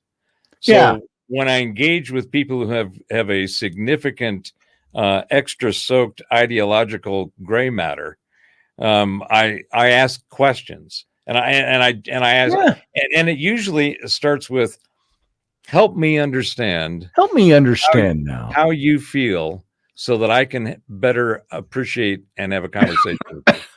And I use that with a lot of people. I say, now, I really don't. I said, I'm from a different political philosophy than you. I said, can you help me understand why what you're saying is the right thing to think? I said, because I'm not getting it. I said, call me dense. I said, I'm not getting it. Maybe you can help me get it. Oh, there's somebody like you. I don't have time to waste on you. I had somebody say to me, I don't even know who this person was. Classic. You're just a old white guy from Wisconsin. And I don't have time for you. Or no, I think it was you're from, they said just an old white guy from Somerset, Wisconsin. I don't got time for you. That's you Trumpers up there. And I'm like, whatever. But that is an admission, and they don't even realize that they're admitting defeat. Yep. Because they can't engage because they're not stable enough in their own perspective and have their emotive content under some kind of control to match their my retort was, I'm sorry you can't engage, that you find that difficult. I said, but I'll try not to hold it against you.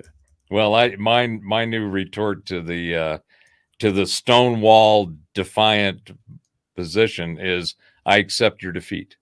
I accept your defeat. Thank you. Many times I'd gotten into the habit of saying, it's okay. We forgive you. You can come over to the light. We'll help you. It's okay. You can apologize here, and we accept it. We understand everybody's wrong every now and then. So and I Except treat it those that of us way. that we hang with, of course. Yes. So yeah. So yeah, that's just the way it is with some of these people out there, and I get tired of it only because it's like, come on, do you really? I don't think that much, Professor. I got other things to do. I got a family to raise. I got stuff going on. I don't spend every waking minute thinking about this stuff, but I do think about it.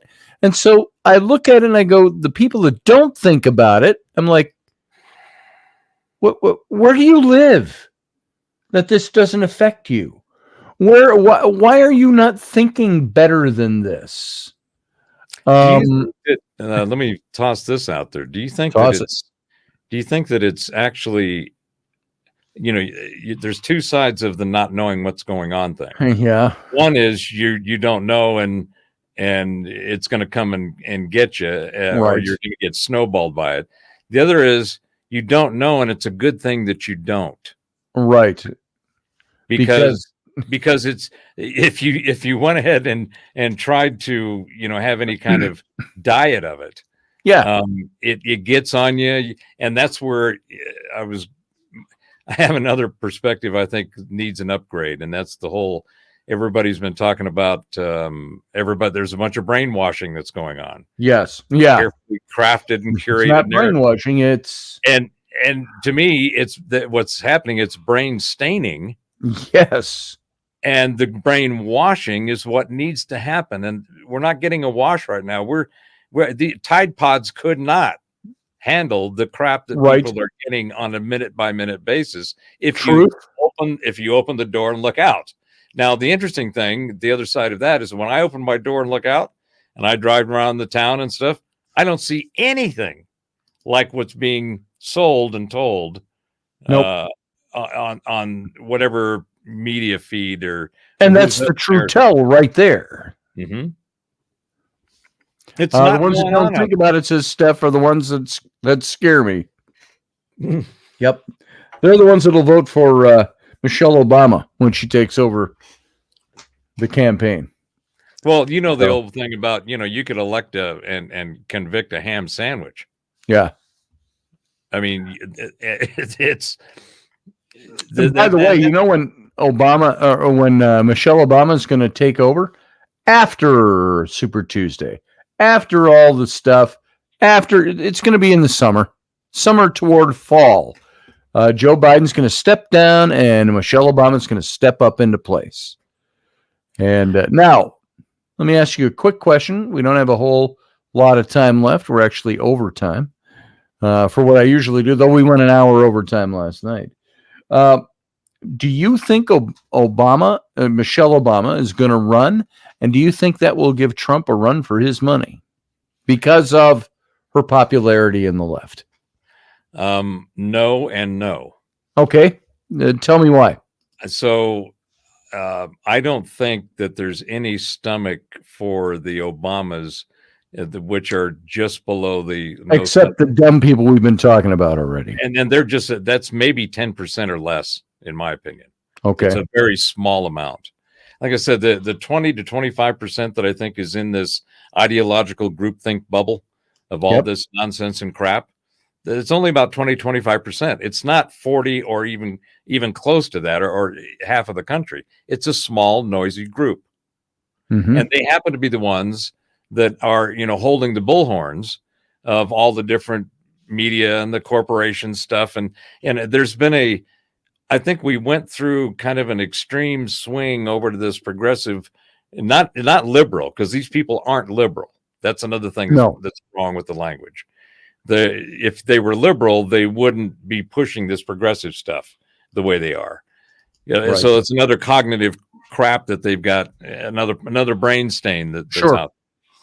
But I don't think, nobody, you couldn't get anywhere near a Clinton right now. I think the Obumbles are right behind that. The Bidens are moving up close to a close second, and they've got no bench. There aren't any leaders, any charismatic individuals. There isn't a consensus, more or less, of more of a traditional general ideology, a mid to right leaning kind of thing, traditionalist. Okay. The majority of people are like that, because if you look at the characteristics that define that group, they want to be left alone. They want to be able to earn their stuff, keep their stuff, and go about and go wherever they want and take their stuff wherever they want. And they want to be safe when they're doing it, and they want to be in an environment where they can be at least financially stable, let alone productive. Yes. So this whole thing, it's another thing I go on about the gender crap. You know, somebody throws it at me and I go, okay, let me just answer this one question for me. If the genitalia that I was born with doesn't define my gender, then how does changing it affirm it? Then that's it. I don't. You said that before on this show, and help me understand that. Help me understand. You know, and why are there only two sexes available for the transition? Right. Help me. So there's some real simple things that if the people that have adopted these positions would stop and examine why with using questions like that. Why do I think this way? Why is it something I've been told? Do I feel the way that I do because of what I've been told and I've adopted, which is where a majority of this emotive expression comes from, the energy that gets put into the way that people go and push these things that don't make sense to the rest of the people. Right. That's the 70%, right? There's a 5 or 10% maybe somewhere in there of people that just really aren't sure. And that's okay. The confusopoly that's going on with the continuous flow of chaotic crap it was enough to stir the most intelligent people. In fact, I know I've seen and heard some extremely intelligent, very, just commanding in intellect say some of the stupidest shit. And you sit there and you go, wait a minute, how did that come out of your mouth? Or how did it get formed in your brain? Because all the other stuff that's going on up there is magnificent. It's wonderful. There's some incredible stuff in there.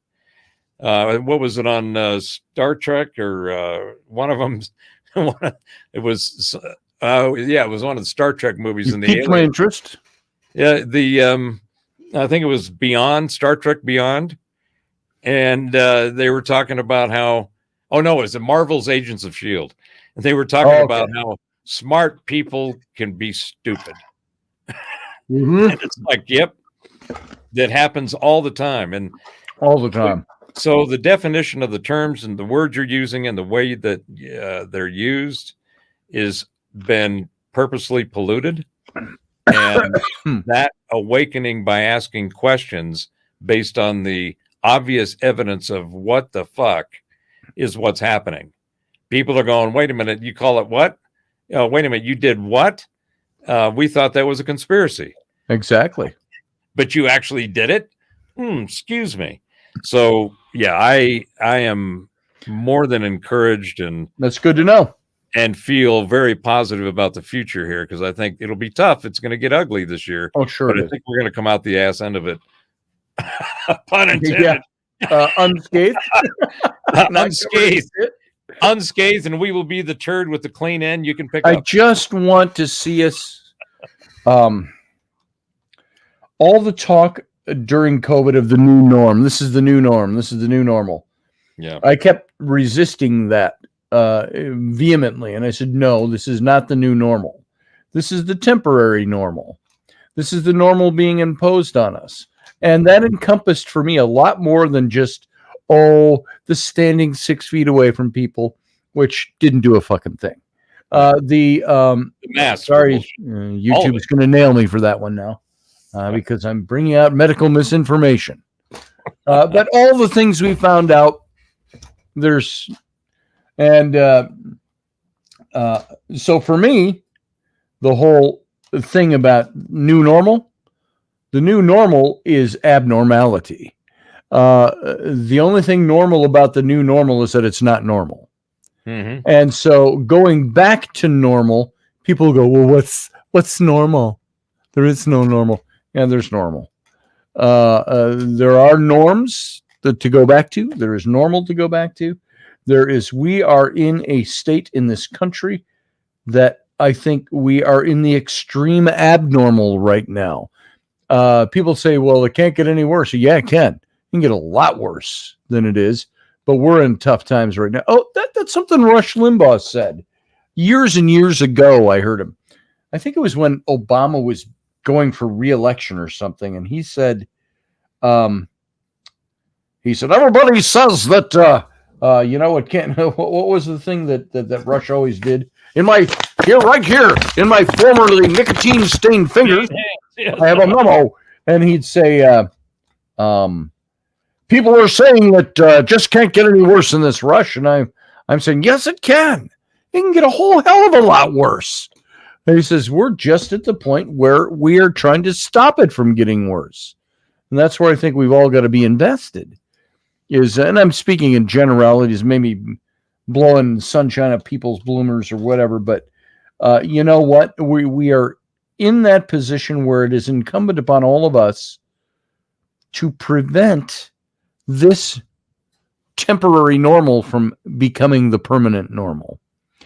And because it's not the new normal, it's the new aberration, and we need to wipe it clean and bring it back to where we started.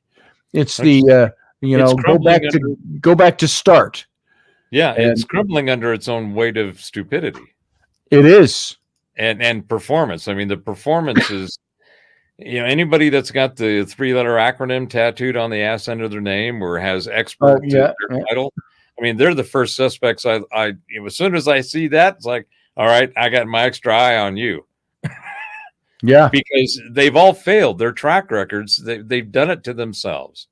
So it's crumbling under its own weight. And that is part of the chaos because they can't believe that their shit ain't working. Right. Well, Steph says here things are going to get worse. There's a high probability. Just ask Jeff Harmon. Now, I used to think Jeff Harmon before the last election was almost seeing that, well, Trump's going to win. It's going to be obvious. Well, maybe he did. Yeah, that's the whole thing. He did. There's no doubt about it. The stuff that's coming out now with there's ballots that here's the thing. And this is where they missed the message, I think, when they first went at it, but I think they kind of did this on purpose anyway. Our system is not designed to be checked. It is inauditable. You can't audit our election system. Right.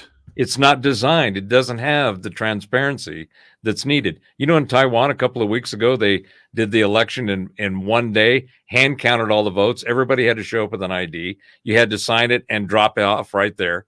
Yep. And they had it counted within 3 hours of the polls closing. And they elected the anti-Chinese dude. Yes. So why can't we do that here? And here's another oddity that I just found. The 5 swing states, yes, were the ones that had all suspended counting and took days to finally get them done. Exactly. Well, wait a minute. We've got machines that are supposed to do this, right? Yeah, but we had to go through did anybody actually check? Well, no, we've got all kinds of evidence that there was the checking of signatures was a complete farce. Yes. So that's another thing that's about to be exposed is the fact that aside from all of the doublespeak that these people on the left have been doing about election denial, which you've talked about in the show. Mm-hmm. I mean, these people, you go back to Bush Gore and every election since then, every presidential has been, it's been questioned by the opposite side of whoever won. And most of it has been, the Dems. Mm-hmm. So we don't have a system that's transparent. There's no accountability.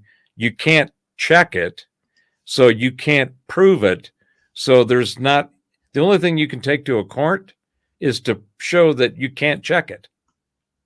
And that's what's happening now. People are realizing that, there was a guy in Congress a couple of days ago who I think it was down in Georgia. It was in the Georgia case.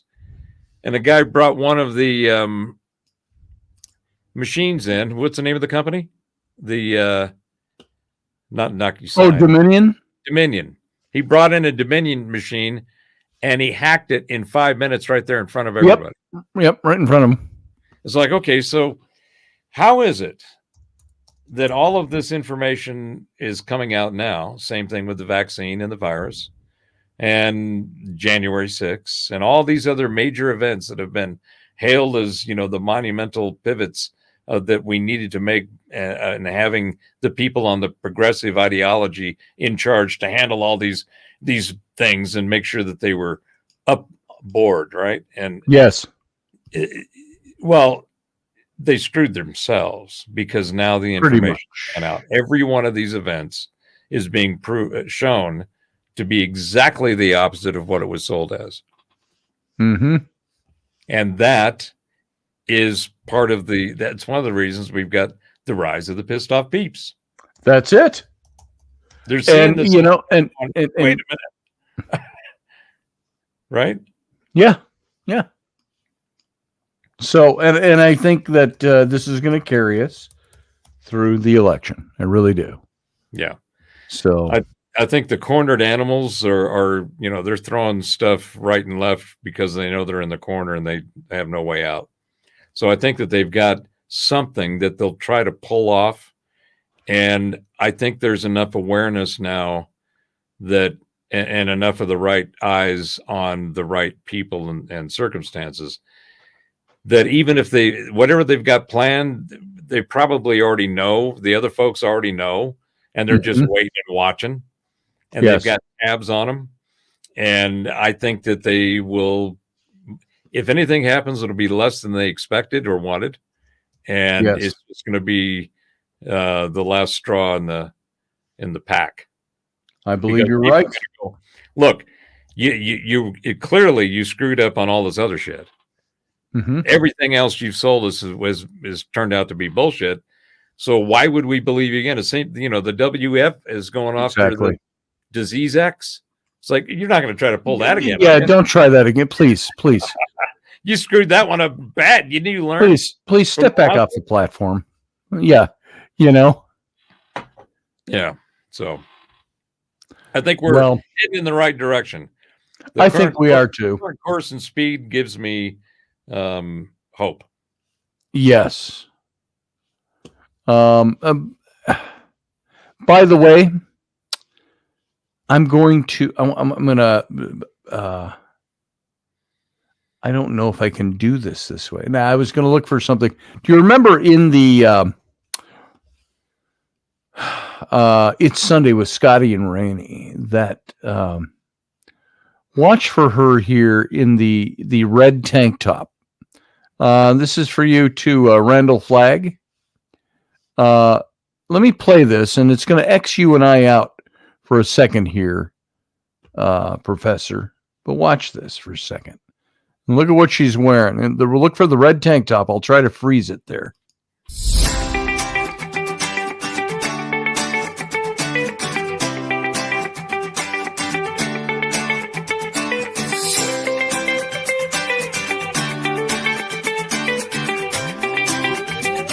Don't know if you can hear me over this, but it's coming.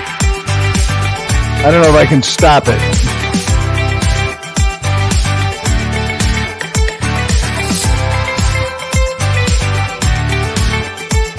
Right there.